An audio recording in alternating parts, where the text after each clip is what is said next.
اسماء الحسنہ، اس میں یا زارو، اے نقصان پہنچانے والے۔ صفت زار اللہ تعالیٰ کی شان و قدرت سے تعلق رکھتی ہے، یعنی وہ لوگ جو یہ سوچیں کہ اللہ ہمارا کیا کر سکتا ہے، یہ ہمیں کیا نقصان پہنچا سکتا ہے، تو اس صورت میں اللہ اپنی اس صفت کا اظہار کرتا ہے اور زر دے کر مخلوق کو راہ راست پر آنے کا تنبیہ کرتا ہے۔ یہ اس میں جلالی ہے۔ اللہ تعالیٰ کے دشمنوں کو نیچا دکھانے کے لیے اسم بہت مفید ہے۔ جو شخص خدا اور اس کے بندوں کی مخالفت کرتا ہو اور ہر وقت اللہ کے بندوں کو اذیت پہنچانے پر تلا ہو، تو اس صورت میں اس اسم کا ورد دشمن کو زیر کر دیتا ہے۔ اس کے پڑھنے کے چند طریقے کچھ یوں ہیں۔ شیطانی وسوسوں سے بچنے کا عمل۔ شیطان کے حملوں اور وسوسوں سے بچنے کے لیے اس اسم کو صبح 1000 مرتبہ اور شام 1000 مرتبہ پڑھنا بہت مفید ہے۔ چند ماہ میں اس طرح پڑھنے سے شیطانی وساوس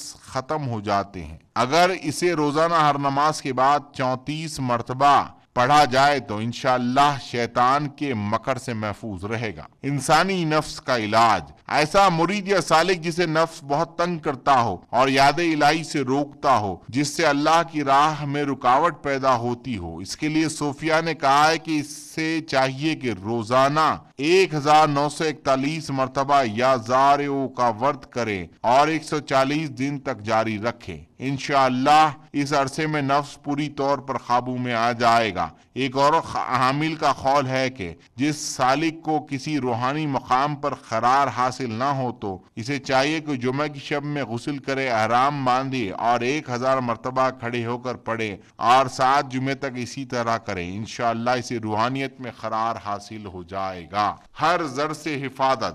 اگر کسی کو مال، عزت، اہل و عیال یا کاروبار میں کسی زر یعنی نقصان کی پہنچنے کا خدشہ ہو تو اسے چاہیے کہ 7 دن تک بعد نماز اثر اس اسم کو 4141 مرتبہ پڑھیں۔ انشاءاللہ ہر قسم کے نقصان سے محفوظ رہے گا۔